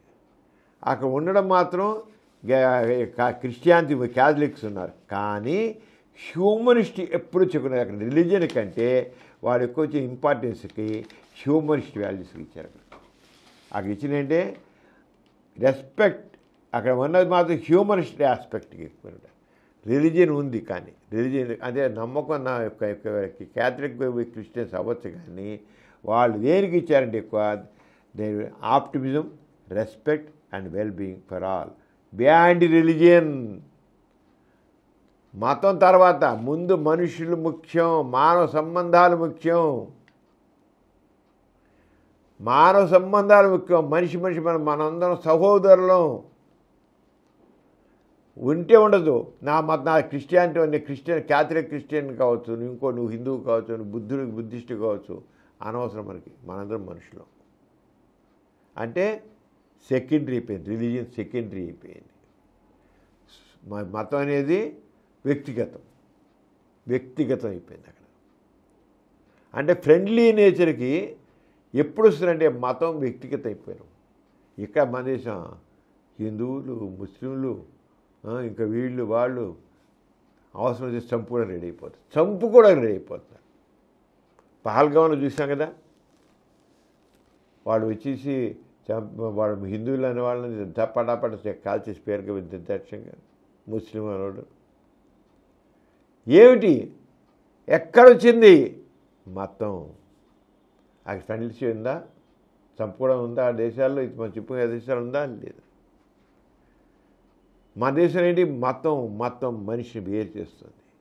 మత విశ్వాసాలు మనిషి చేస్తాయి. అంటే మత విశ్వాసాలు, కుల విశ్వాసాలు మనిషిని వేరు చేస్తాయి, చంపుకునేట్లు చేస్తాయి. మనిషిని చంపేస్తే నిర్దాక్షిణ్యంగా కాళ్ళు పట్టుకు వేలాడినా సరే ఆమె అక్కడ పాల్గాంలో వాడు పేల్చి చంపేశాడంటే మతం అనేది ఎంత మౌఢ్యాన్ని తీసుకొస్తుంది, మానవత్వాన్ని చంపేస్తుంది అని అర్థమవుతుంది మనకి. మానవత్వాన్ని చంపేస్తుంది మతం మీద. ఫ్రెండ్లీ నేచర్లో అంచేత వాడు ఫ్రెండ్లీ కోస్టారికాలో వాడు క్యాథలిక్ అయినప్పుడు కూడా వాళ్ళు ఇంపార్టెన్స్ చేసేది. అంచేత కోస్టారికా, తర్వాత న్యూజిలాండ్ ఫ్రెండ్షిప్కి ఎక్కువ ఇంపార్టెన్స్ చేస్తుంది, స్నేహానికి. వీటన్నిటిలో కూడా వాళ్ళు ఇచ్చింది ఏంటంటే ఎక్కువ చెప్పేదంటే హ్యూమనిజం, మానవత్వ విలువలకి మానవతావాదానికి వాళ్ళు ఇంపార్టెన్స్. వాళ్ళ దేశంలో మతం ఉందా లేదా, ఏ మతం అనవసరం, మానవులంతా సమానం. ఎప్పుడైతే మానవులంతా సమానం అనే భావజాలం వాళ్ళలో ఉంటుందో మొత్తం సెకండరీ అయిపోతుంది. అంచేత ఈ ఫ్రెండ్లీ కంట్రీస్ అనే దాంట్లో ఫస్ట్ కోస్టారికా వచ్చింది, న్యూజిలాండ్ వచ్చింది, ఐర్లాండ్ ఉంది, ఫిలిప్పీన్స్ ఉంది, కెనడా ఉంది, పోర్చుగల్ ఉంది, థాయిలాండ్ ఉంది, బ్రెజిల్ ఉంది, తర్వాత ఐస్లాండ్ ఉంది, కెన్యా ఉంది, Spain, Greece, Morocco, Indonesia, Senegal. ఇవి ఎక్కువ ఫ్రెండ్లీ నేచర్ ఉన్నాయి. మనుషులు ఎవరు వచ్చినా సరే ప్రేమగా ఆదరించేది. వీటన్నిటిలో మూలపడిచేదంటే హ్యూమనిజం. మీ మతం ఏ రోజు నా మతం అనవసరం, మనకేదో మతం కాదు ముఖ్యం, మన మధ్య ఫ్రెండ్షిప్, హ్యూమనిజం. అంచేత ఫ్రెండ్షిప్కి కావాల్సినవి హ్యూమనిజం. మతం హ్యూమనిజం తీసుకురాదు. పాల్గామ్ ఇన్సిడెంట్ అని చెప్తుంది. మతం మానవత్వాన్ని చంపుతుంది. ఎక్కడైతే మతం సెకండరీ అయిపోతుందో, ఎక్కడైతే మా హ్యూమనిజం ప్రైమరీ అవుతుందో అక్కడే ఫ్రెండ్షిప్, స్నేహం వస్తుంది. అంచేత మానవుల మధ్య చక్కని సహకారం, సద్భావం, స్నేహం రావాలంటే మత విశ్వాసాలు పక్క తీసిపారేయాలి. లేదా మతం లేకుండా పోవాలి. నాస్తికత్వం రావాలి, లేదా హ్యూమనిజం రావాలి. హ్యూమనిజం రావాలి, మానవవాదం రావాలి, లేదా నాస్తికత్వం రావాలి, లేదా మతం దానికి సంబంధం లేకుండా అయిపోవాలి, అప్రధానం అయిపోవాలి. అంచేత అన్నిట్లో నడిచిందంటే హ్యూమనిస్ట్ అప్రోచ్. హ్యూమనిస్ట్ అప్రోచ్ ఎక్కువ రిలీజియన్ ఉన్నప్పుడు కూడా హ్యూమనిస్ట్ ఫిలిప్పీన్స్, థాయిలాండ్, మొరాకో ఈ దీంట్లో కోస్టారికాలో ఇచ్చిన తక్కిన న్యూజిలాండ్ కానీ, కోస్టారికా కానీ, కెనడా కానీ, ఐర్లాండ్ కానీ, కెన్యా కానీ, గ్రీస్ అంతా కూడా హ్యూమనిస్ట్ అప్రోచ్కి ఇంపార్టెంట్. హ్యూమనిజమే. మతం అనేది అసలు లేనిది అక్కడ. మత అప్రధానం అక్కడ. ఇక మతం ఉన్నప్పుడు కూడా ఆ దేశాల్లో ఫిలిప్పీన్స్, థాయిలాండ్లో, మొరాకోలో మతం ఉన్నప్పటికీ అది పక్కన పెట్టేవాళ్ళు మానవత్వానికి ఇచ్చారు. తక్కిన చోట మతాన్ని అసలు పూర్తిగా పక్కన పెట్టేశారు. ఫ్రెండ్షిప్కి ఇంపార్టెన్స్ ఇచ్చారు. అంచేత మనుషుల మధ్య మంచి స్నేహబంధాలు కావాలంటే అక్కడ తప్పకుండా మానవవాదం రావాలి. అది నాస్తిక చైతన్యమును, మానవవాదమును, మానవీయ విలువలు వస్తాయి. అక్కడ అందరూ చక్కగా హాయిగా, ఆనందంగా, సుఖంగా, సమానత్వంతో, స్నేహంతో ఉంటారు. అందుకని ఇక్కడ నువ్వు ఇన్నారు నాస్తిక దేశాలు అన్నావు కనుక దేవుడు నమ్మని దేశాలు దాన్ని చెప్తూ మన కిందసారి ఫ్రెండ్లీ కంట్రీస్లో కూడా అంటే స్నేహానికే ప్రాధాన్యత కంట్రీలో కూడా ఏ దేశాలైతే స్నేహానికి ప్రాధాన్యత ఇస్తున్నాయో అక్కడ ప్రాధాన్యత హ్యూమనిజంకి ఇచ్చారు వాళ్ళు, నాస్తికత్వానికి ఇచ్చారు వాళ్ళు, మానవవాదానికి ఇచ్చారు ప్రాధాన్యత. అంటే ఎక్కడైతే మానవవాదం ఉంటుందో, ఎక్కడైతే నాస్తికవాదం ఉంటుందో, ఎక్కడైతే హ్యూమనిజం ఉంటుందో అక్కడే స్నేహం ఉంటుంది, సద్భావం ఉంటుంది, సహకారం ఉంటుంది. దక్కిన చోట పహల్గామే ఉంటుంది. పహల్గాం అంటే అంతే, మానవుల మధ్య మతం, నీ మతం చంపు మధ్య వేరే మతాలంటే చంపుకోవడానికైనా సిద్ధం, ఇంకే స్నేహం తగలేను. అంటే మతం కాదు, మానవత్వం కావాలి, మానవవాదం కావాలి, కానీ మతం కాదు. ఎంత మేరకు మతతత్వం ఎంత మేరకు మతం వదులుతుందో ఆ నిషా వదులుతో మతం, నాకు పలా మతం అని చెప్పుకుని ఎవడు మానుకుంటాడో అక్కడంత మానవత్వం వస్తుంది. నాది మతం, నా మతం గొప్పది, నా మతం గొప్పది అనుకుంటే అక్కడ మానవత్వం చస్తుంది, స్నేహం చస్తుంది. అంతే. అవి వచ్చేది ఏముంటుంది? హింసావాదం వస్తుంది. అంటే మానవత్వం వెళ్ళి విరియాలంటే అక్కడ మానవవాదం కావాలి, మానవతావాదం రావాలి. అంటే నేను పలానా మతం వాడిని అనుకోవడం మానేస్తేనే మనుషులందరూ హాయిగా ఉంటారు, సుఖంగా ఉంటారు, సంతోషంగా ఉంటారు, సహకారంతో ఉంటారు. డాక్టర్ గారు, అమెరికా అధ్యక్షుడు ట్రంప్ భారతదేశంపై విధిస్తున్న కక్ష సాధింపు సుంకాలకి పరిష్కారం ఏంటంటారు? ప్రిమిల, అమెరికా అనేది ఒక రకమైన సామ్రాజ్యవాద ధోరణి ఉన్నది. కానీ మన ఈ ట్రంప్ రానంత వరకు చాలా వరకు భారతదేశానికి అమెరికా మధ్య సంబంధాలు చాలా సోదరభావంతో, మన మోడీ గారిని కూడా అంతకుముందు వాళ్ళు చక్కగా పిలవడం, గౌరవించడం, చక్కగా భాయ్ అనుకోవడం అంత ఉంది. కానీ ట్రంప్ వచ్చాక కొంత అతను బలం పుంజుకున్న తర్వాత ఇక ఏం చేశాడంటే మా మాట చెల్లుబాటు కావాలి, అమెరికా మేము ఏం చెప్పినట్టు మీరు అందరూ వినాలి. అది ఒక నిరంకుశ ధోరణి. సామ్రాజ్యవాదం అంటేనే నిరంకుశవాదం, విస్తరణవాదం. సామ్రాజ్యవాదం వాడు విస్తరణవాదం, వాడి యొక్క ఆధిపత్యాన్ని విస్తరించుకునే ఆయాది అనమాట. వాడి బాటే చెల్లుబాటు కావాలి, విస్తరణ. వాడి ఆధిపత్యాన్ని విస్తరించుకుని వాడి మాట చెల్లుబాటు చేసుకునేది అమెరికాకి ఆ ధోరణి ఉంది. మనం అమెరికా నుంచి ఆయిల్ తీసుకుంటున్నాం, రష్యా నుంచి తీసుకుంటున్నాం. కానీ అమెరికాకి రష్యాకి పడదు కనుక భారతదేశం రష్యా నుంచి ఆయిల్ తీసుకుంటూ ఉంటే నువ్వు రష్యాని తీసుకుని లేదు, మాకు వాడు శత్రువు. రష్యా నాకు శత్రువు, అమెరికాకి శత్రువు. మీరు భారతదేశం వాళ్ళు తీసుకుంటే నువ్వు నా శత్రువు అయిపోతావు. వాడి దగ్గర నువ్వు తీసుకున్నావు కనుక నువ్వు నా మాట విను, లేదా నువ్వు నా శత్రువు అయిపోతావు.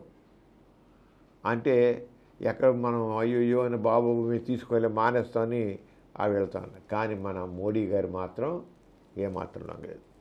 ఇష్టం మేము మాత్రం రష్యాని నీ దగ్గర తీసుకుంటాం, రష్యా దగ్గర కూడా తీసుకుంటాం, ఇంకా మాకు అవసరం తీసిన మేము తీసుకుంటాం.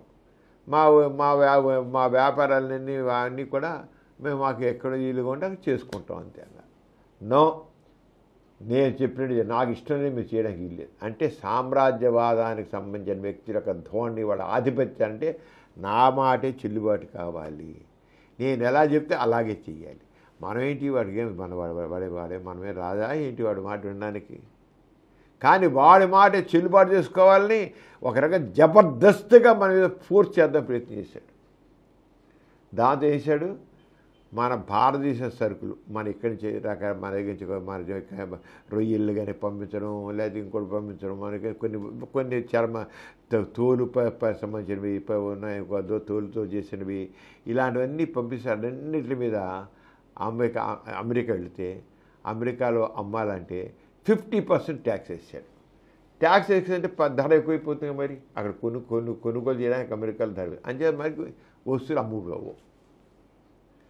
పూర్వకాలం 10 రూపాయలు పోయేది ఇప్పుడు 15 రూపాయలు అయిపోతుంది. ఎందుకు 50% చేశాడు, కొంతకన్నా 10% కూడా అంటాడు. అంటే నీకు అర్థంగా వస్తువు ధర ఎంత పెరిగిపోయింది, చాలా పెరిగిపోయింది. అమ్ముడు కొనుగోలు వ్యాపారం దెబ్బతింటుంది, అంతే కదా. ఇక ఇంతవరకు చాలా వస్తువులు అమెరికా పంపించి చేస్తాం, రకరకాల దిగుమతులు అమెరికాలో మనం బిజినెస్ చేస్తున్నాం, అమెరికాతో చేస్తున్నాం. అమెరికా చేసే భారతదేశ సరుకులన్నిటి మీద 50% సుంకం వేసి పరిచాడు. కానీ ఒకటి తెలుసుకోవచ్చు, వాడు చూడు తెలియనివాడు, వాడు ఫార్మా కంపెనీస్ అంటే మందులు మాత్రం ఇప్పుడు హెచ్ఐ మందులు కానీ ఇలా మందులు ఉన్నాయే, ఫార్మా మందులు కొన్నిటికి మన మనమే ప్రొడ్యూస్ చేసేది, బల్క్గా ఎక్కువ చేసి చేసేది మనమే, మన భారతదేశం. వాడి మీద సుంకం వెళ్ళి వాడు కావాలి, లేదా సస్తారు మందులు దొరక్క. వాడు తెలియజాడు చూడు, వాడిని మాత్రం యాక్సెప్ట్ చేసి తోలు సంబంధించిన కానీ, లెదర్కి సంబంధించిన కానీ, బట్టలకు సంబంధించిన కానీ, లేదా ఫుడ్ ఆర్టికల్స్ కానీ అన్నిట్లో 50% సుంకం పెట్టేశారు. మనం దిగొస్తాం అనుకున్నాడు మోడీ ఏమో ఇదన్నాడు. కానీ ఒక్కడి మనం తెలుసుకోవాలి, ఒకనొకప్పుడు బ్రిటిష్ వాడు కూడా అలాగే మన బ్రిటిష్ పాలన మనం ఉన్నప్పుడు, తెల్లవాళ్ళ పాలన ఉన్నప్పుడు వాడు ఎంత భయంకరంగా ఉండేది. తెల్లవాళ్ళ పాలన వాడు అక్కంచి షిప్స్ వేసుకొచ్చి నౌకలు వేసుకొచ్చేసి మన దేశంలో ఉన్న ఆ విలువైనవన్నీ కొల్లగొట్టి ఆ షిప్పులు వేసుకుని వెళ్ళాలి. వచ్చేప్పుడేమో ఖాళీ షిప్ రావాలి. ఖాళీ షిప్ వస్తే కుదరదు. అంతే ఏం చేసేవాడు, వాడి దేశం పండిన ఉప్పుని, వాడి దేశంలో తయారైన ఉప్పుని తీసుకొచ్చి మనకి అమ్మేవాడు. అరే మన చుట్టూతో సముద్రం అయితే గాంధీ గారు చేశారు, ఉప్పు సత్యాగ్రహం చేశారు. అరే మా దేశం మా చుట్టూతో సముద్రమే, ఉప్పు మేము పండించుకోగలం, ఆ నీళ్ళు పోసి ఎండ పోతే మా ఉప్పు తయారవుతుంది, మా దేశం ఉప్పు తయారవుతుంది. నువ్వు తీసుకొచ్చి ఇంగ్లాండ్ నుంచి ఉప్పు తీసుకొచ్చి నీ షిప్పుల్లో తీసుకొచ్చి ఆ ఉప్పు మాకు అమ్మి మా దేశంలో ఉన్న సరుకులన్నీ నువ్వు వేసుకుపోవడం ఏంటి? దోచుకోవడమే. అప్పుడు కొనుక్కెళ్ళడం కాదు, దోచుకోవడమే. ఈ కొన్న విలువైనవన్నీ దోచిపోయాడు ఇంక తెల్లవాడు. అప్పుడు గాంధీ గారు అన్నారు, నీ ఉప్పు తెచ్చుకురా, నీ షిప్పు ఏదో ఖాళీకి రావడం ఇష్టం లేక ఉప్పు తీసుకు అమ్ముతాం, మేము కొనుక్కో, మా ఉప్పు మేమే పండించుకున్నాం, నువ్వేం చేస్తామంటే ఆ ఉప్పు సత్యాగ్రహం జరిగింది 1930లో. అంతకుముందు చేశారు గాంధీ గారిగా. అలాగే బ్రిటిష్ వాళ్ళు చేశారు. ఇక బ్రిటిష్ వాళ్ళు అప్పుడు అక్కడ బట్టలు, అక్కడ వస్తువులు అన్నీ తెచ్చి మన మీద అమ్మి మన దగ్గర తయారు చేసే పని లేదు. ఇక ఇండియాలో తయారు చేయలేదు, వాడి రాజ్యం కదా, ఇక మనం తయారు చేసుకోవాలి, ఏది ఉత్పత్తి చేయడం లేదు, అంతా కింద రావడం, మన చేసి కొనిపించడం, మన సంపద అంతా వేసుకుపోవడం, వాడు మన డబ్బులంతా. మన ఉత్పత్తి లేదు, ఇక్కడ చేయడానికి వీలు లేదు. మన ఉత్పత్తి చేయడానికి వీలు లేకుండా అప్పుడు గాంధీ గారు ఏం చేశారు, ఉప్పు సత్యాగ్రహం చేశాడు. అంతకుముందు ఉప్పు సత్యాగ్రహం ముందే 1920 ప్రాంతంలో విదేశ వస్తు బహిష్కరణ, విదేశం అంటే బ్రిటిష్ వస్తు బహిష్కరణ అని నినాదించారు. బ్రిటిష్ వస్తు బహిష్కరణ 1920. నువ్వు ఇంగ్లాండ్ నుంచి నువ్వు ఏ వస్తువు ఇచ్చి అమ్ముదాము కన్నా మేము కొనం. నువ్వు ఈ విదేశాలని బ్రిటన్ నీ ఇంగ్లాండ్ నుంచి లండన్ నుంచి చీరలు బట్టలు తెచ్చి మాకు అమ్మి మేము నూలు నేసుకోగలం. నేత చీరలు ఉన్నాయి కదా, నేత బట్టలు ఉన్నాయి కదా, కాది ఉడుక్కుంటాం కదా, మీరు ఆటం చేసుకుంటాం కదా, మా బట్టలు మేము నేసుకుని అని అంటే నో మీరు అది ఇక్కడ కొనుక్కోన్నారు. కాదు, మన గాంధీకి ఏం పిలిపించారు? విదేశ వస్తు బహిష్కరణ, విదేశీ వస్త్ర బహిష్కరణ అని నినాదించారు.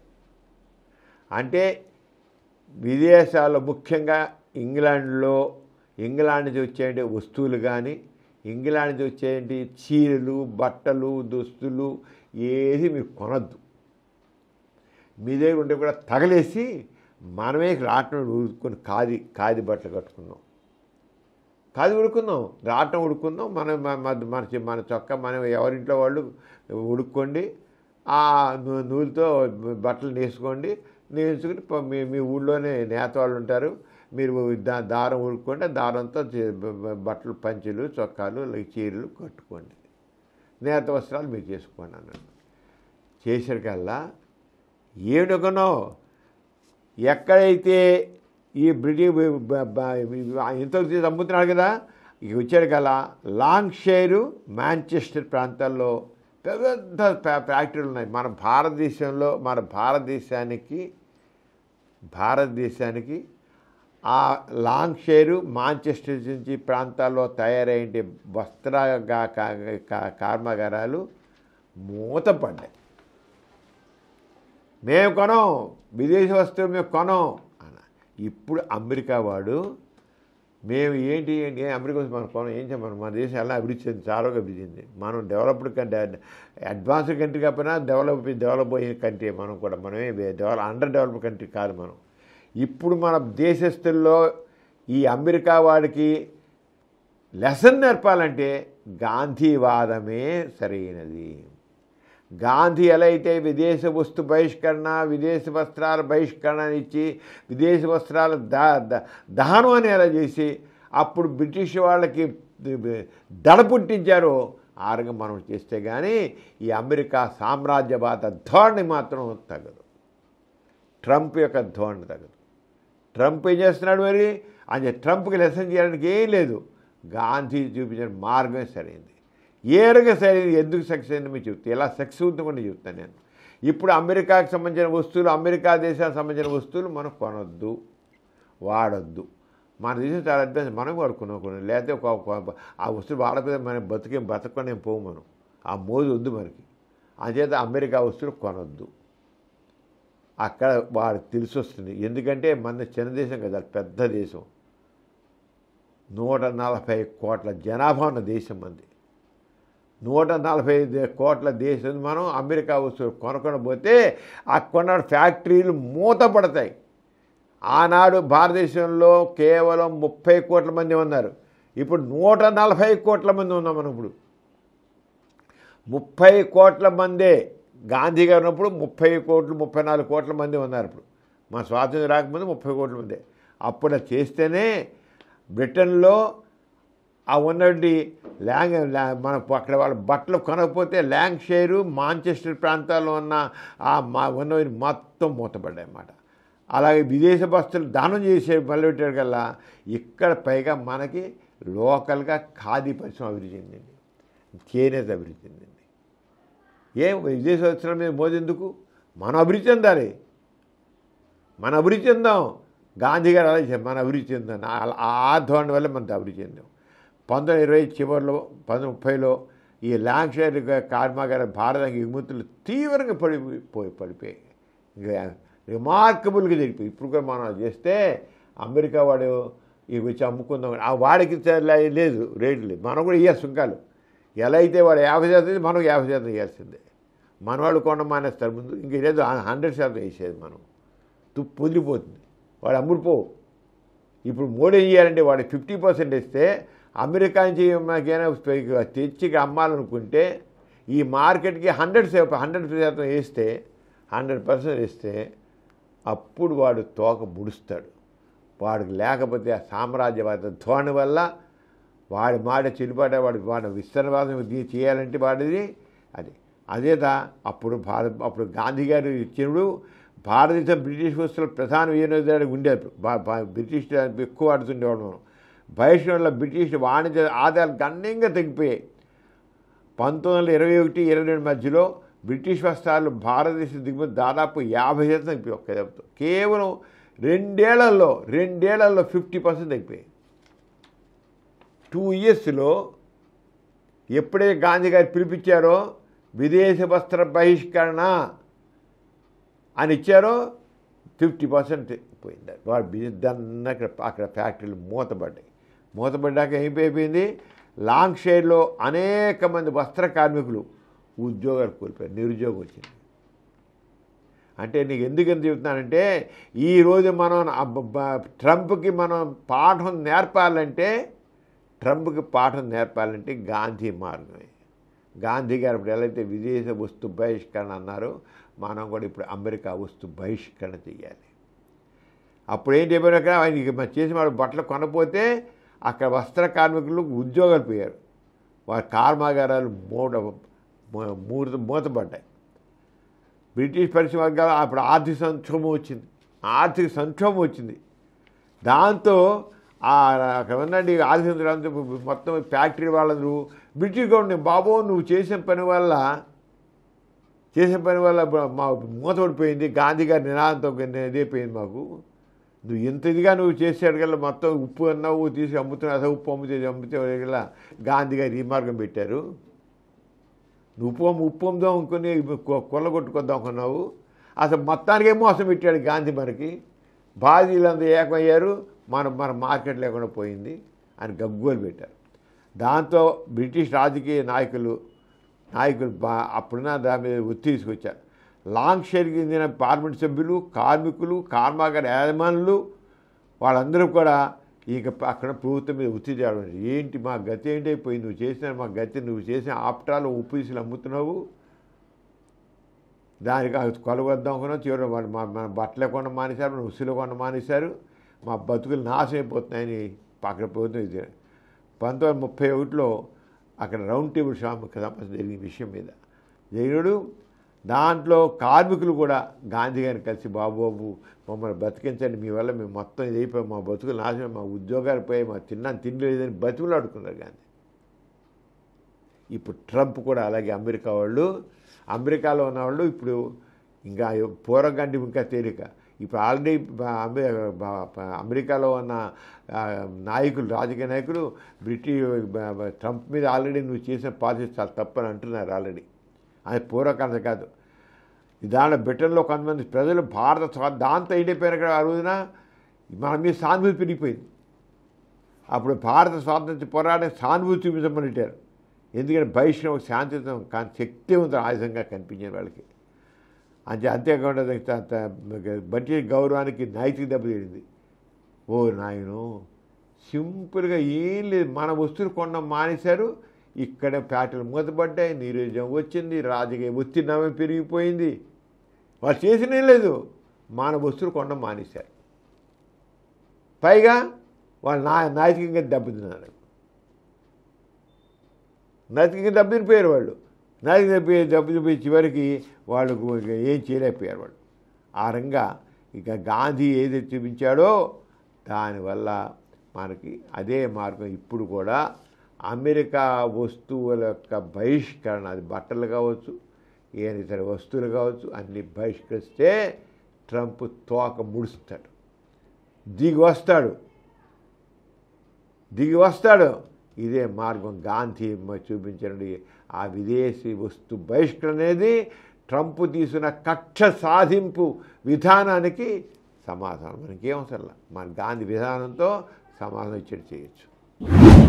డాక్టర్ గారు, విద్యార్థులకు శాస్త్ర, సాంకేతికత, సైన్స్పై ఆసక్తిని పెంపొందించేందుకు నాస్తిక కేంద్రం ఏర్పాటు చేసిన గోరా టెక్నోహబ్ ఎలా కొనసాగుతోంది?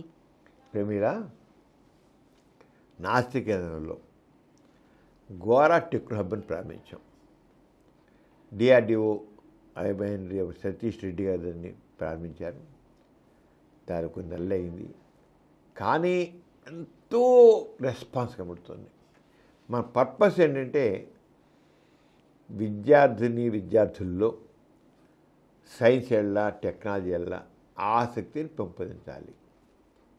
వీళ్ళు కేవలం సైన్స్ అండ్ టెక్నాలజీ మీద ఆసక్తిని ఇంట్రెస్ట్ని కలిగించడమే కాకుండా మన దేశాన్ని మనం నిర్మించుకోవాలి, చక్కగా అన్ని రంగాల్లో ముందుకు వెళ్ళాలి, పైకి వెళ్ళాలి. ఈ యువతే భవిష్యత్తుకి నేతలు. అంచేత భవిష్యత్తులో నేతలు వాళ్ళలో ఇన్వెన్షన్స్ అనేది వాళ్ళు దాని రూపకర్తలు అవ్వాలి. ఇన్నోవేషన్స్కి ఇన్వెన్షన్కి రూపకర్తలు అవ్వాలి. అంటే ఆల్రెడీ కొన్ని వస్తున్నాయికో దాన్ని ఇంకా ఇన్నోవేషన్ అంటే ఉన్నదాన్ని ఇంకా అట్లా బెటర్ చేయగలం. ఉన్నదానికి ఎట్లా ఇంకా బెటర్గా చేసి ఇంకా చక్కగా అందుబాటులో చౌకలో కానీ అందరికీ అందుబాటులో చేయగానే ఎలా ఇంకా బెటర్గా ఎలా చేయగలం. ఇన్వెన్షన్స్ కొత్త ఆ రంగా వాళ్ళని ఇన్స్పైర్ చేయడం ఇగ్నైట్ చేయడం కోసం, ఇన్నోవేట్ చేయడం కోసం, మోటివేట్ చేయడం కోసం మనం ఇగ్నైట్, ఇన్స్పైర్, ఇన్నోవేట్ అనే మోటోతో గోరా టెక్నో హబ్ ప్రారంభించాం. మనం ఏ మోటోతో మొదలెట్టామో ఆ మోటో నిజంగా మనం సక్సెస్ అవుతాం. ప్రతిరోజు వందల మంది విద్యార్థులు వస్తున్నారు, చూస్తున్నారు. దీంట్లో రోబోని గైడ్గా పెట్టాం. రోబో హ్యూమనాయిడ్ రోబో, ఒక మనిషి రూపంలో ఉంటుంది.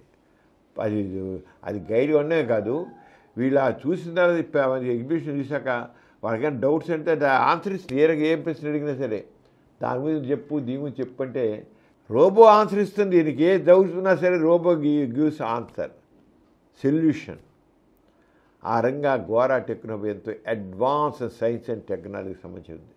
అది అందరూ దాంట్లో రాకెట్ లాంచింగ్ పెట్టాము. అలాగే రియల్గానే డ్రోన్ ఉంది. అలాగే స్పేస్ సైన్స్ గురించి మనం ఎంతో అడ్వాన్స్ అవుతున్నాం. స్పేస్ సైన్స్ గురించి దాని గురించి పెడతాం. ఈ స్పేస్ సైన్స్ గురించి ఇటీవల కాలంలో మన 23వ తారీఖున ఒక స్పేస్ సైన్స్ డే చేసాం. దానికి ఎంతో అక్కడ సెలబ్రేట్ చేసాం. భారతదేశం అన్ని రంగాల్లో సైన్స్ అండ్ టెక్నాలజీలో చాలా అడ్వాన్స్ అయిపోతుంది. ఆ స్పేస్ సైన్స్ రూము ఫెంటాస్టిక్. మరి చంద్రమండలం మీద చంద్రయాన్ దిగితే దాంట్లో రోవర్ ఎలా బయటకు వచ్చి తిరుగుతుంది ఏమిటో చెప్పడం, ఆ స్పేస్ సైన్స్ అంతా కూడా అంతే అవన్నీ చూపించాం. మొత్తం వర్కింగ్ మోడల్స్ అన్నీ ఉన్నాయి, చాలా బాగా ఉంది. అలాగే ఇటీవల కాలంలో మరి అడ్వాన్స్ హెల్త్ సైన్స్ ఎగ్జిబిషను ఇక లేటెస్ట్గా ఏ రకంగా కొత్తవి రాబోతే మెడికల్ సైన్స్లో ట్రీట్మెంట్ పార్ట్లో కానీ ఇంకోటి కానీ ఎలా ఉంటాయి అసలు ఊహకు అందనటువంటిది. కొత్త డాక్టర్లకు కూడా నేర్పే రంగా కొత్త ఉద్దేశం. Artificial heart, artificial lung, artificial kidney, artificial pancreas, artificial skin, artificial blood, ఇవన్నీ కూడా రాబోతున్నాయి. వీటికి సంబంధించిన విషయాలు ఇలాంటివన్నీ కూడా పెట్టడం. అలాగే ఈ హ్యూమన్ పార్ట్స్, రియల్ పార్ట్స్ అన్నీ కూడా అక్కడ ఉన్నాయి. అలాగే ఆర్టిఫిషియల్ ఊంబ్ ఎలా పనిచేస్తుంది ఏమిటి, ఇక తల్లి మోసే పని లేదు. ఇక తల్లి గర్భం మోసి 9 మాసాలు పోయకుండా బయట ఆర్టిఫిషియల్ అలాంటివి కూడా డిజైన్ చేసి అన్నీ కూడా ఎంతో అడ్వాన్స్డ్ సైన్స్ అంతా కూడా ఇక్కడ ఉంది. కళ్ళ మీద పెట్టాం, కళ్ళ మీద ఆవిష్కరించాం. మెయిన్ పర్పస్ విద్యార్థులని ఇన్స్పైర్ చేయాలి. వాళ్ళ ఇన్నోవేషన్ చేసేట్లుగా, ఇన్వెన్షన్స్ చేసేట్లుగా వాళ్ళని మోటివేట్ చేయాలని ఆ దృక్పథంతో అందరూ scientific knowledge and scientific temper పెంచాలి. సైంటిఫిక్ నాలెడ్జ్, సైంటిఫిక్ టెంపర్ పెంచాలి. నాస్తిక దృక్పథంతో నవతరాన్ని మనం చేయాలని ఉద్దేశం జరుగుతోంది. చాలా బాగా చూస్తున్నారు. ఇంకా చాలామంది ఉన్నారు చూడాల్సిన వాళ్ళు. అందరు చూడండి, బయట రండి, ఒక టీంకి వచ్చి చూడండి. మీ కాలేజీల వాళ్ళు, హై స్కూల్ లెవెల్ వాళ్ళు వచ్చి చూడండి. వస్తే చక్కగా చూడడం కుదురుతుంది. అంతేకాకుండా సైన్స్ మ్యూజియం ఉంది, అలాగే బాపు దర్శనం ఉంది, మన గోరా గారి లైఫ్ సంబంధించిన మొత్తం ఉంది. సో అన్ని రకాలుగా మొత్తం ఒక నాలెడ్జ్ హబ్గా మన నాస్తిక కేంద్రం వెలుగుతోంది. మనం రకరకాల కార్యక్రమాలు చేస్తూ ఉన్నాం. దాంతోపాటు ఒక నాలెడ్జ్ హబ్గా కూడా నాస్తిక కేంద్రాన్ని మనం డెవలప్ చేసాము. చాలా అడ్వాన్సెస్ విషయాలన్నీ ఉన్నాయి, అన్ని చేయాలని నేను కోరుతున్నాను. ప్రిమిల ఇవాళ చాలా విషయాలు తీసుకున్నాం, రకరకాల విషయాలు తీసుకున్నాం. అలాగే సమరం ఛానల్స్, దాంట్లో 20 ఛానల్స్ ఉన్నాయి. సమరం ఛానల్స్లో ఎన్ని రకాలుగా ఉన్న సైన్స్ సంబంధించినవి, సామాజిక సంబంధించినవి, ఎథిక్స్ సంబంధించిన, అలాగే కన్జ్యూమర్ ఈజ్ ఏ కింగ్ అనే మోటోతో మన సమరం ఛానల్స్లో, సమరం వినియోగ ఛానల్లో ఈ కన్జ్యూమర్ మూవ్మెంట్ సంబంధించిన విషయాలు, అంటే వినియోగదారుల అవగాహన కోసం, చైతన్యపరచడం కోసం అని రకరకాల విషయాలు పెడుతున్నాం. ఈ వినియోగదారుల ఉద్యమానికి రథసారథిగా ఉన్నటువంటి డాక్టర్ పివిఎస్ఎస్ మూర్తి గారు ఎన్ని విషయాల మీదో దాంట్లో వివరిస్తున్నారు. కన్జ్యూమర్ మూవ్మెంట్ సంబంధించిన, కన్జ్యూమర్ ప్రాబ్లమ్స్ సంబంధించిన సొల్యూషన్స్ ఎలా ఉంటాయి, ఏంటి ప్రాబ్లమ్స్ ఎలా ఉంటున్నాయి, సొల్యూషన్స్ ఏమిటి, ఎలా కన్జ్యూమర్ మోసపడుతున్నాడు, మోసపోకుండా ఎలా చేయాలి, ఈ రంగా డాక్టర్ పివిఎస్ మూర్తి గారు ఎన్నో విషయాలు చెప్తున్నారు. ఇది చాలా యూనిక్ అన్నమాట. కన్జ్యూమర్ మూవ్మెంట్ గురించి ఏ యూట్యూబ్ ఛానల్లో కూడా ఎంత వివరంగా, ఎంత పెట్టే ఎక్కడ లేదు. కేవలం మా సమరం ఛానల్స్, సమరం వినియోగి ఛానల్లోనే ఉంది. చాలా అవసరం కూడా. కన్జ్యూమర్ అవేర్నెస్ అనేది చాలా అవసరం. ఆ అవసరం గుర్తించి సమరం ఛానల్స్లో, సమరం వినియోగి ఛానల్ నడుపుతున్నాం. చాలా బాగా చూస్తున్నారు. ఇంకా చాలా మంది చూడని వాళ్ళు ఉంటే వాళ్ళందరూ మాత్రం చూడండి, తెలుసుకోండి. ప్రతి ఒక్కడు కూడా వినియోగదారులకు సంబంధించిన సమస్యలను తెలుసుకోవాలి. అందుకే ఇంకా కన్జ్యూమర్ ఈజ్ ఏ కింగ్ అనేది ఉంది. మనం కన్జ్యూమర్, ప్రతివాడు కన్జ్యూమరే అంటే ప్రతివాడు విషయాలు తెలుసుకోవాలి, మోసపోకుండా ఉండాలి. పైగా వాడు సరిగ్గా తన హక్కుని సాధించగలగాలి. అందుచేసి ఈ ఛానల్ అందరూ చూడాలని కోరుతున్నాను. మరి ప్రిమేలా మనం చాలా విషయాలు చెప్పుకున్నాం కదా, మరి మన ప్రేక్షకులని సెలవు తీసుకుందాం. వచ్చే ఛానల్ మళ్ళీ ఎపిసోడ్లో కలుద్దాం. అంత సెలవు. మరి అందరికీ జై ఇన్సాన్. జై ఇన్సాన్. ఈ కార్యక్రమం మీకు ఎంతో నచ్చింది కదా.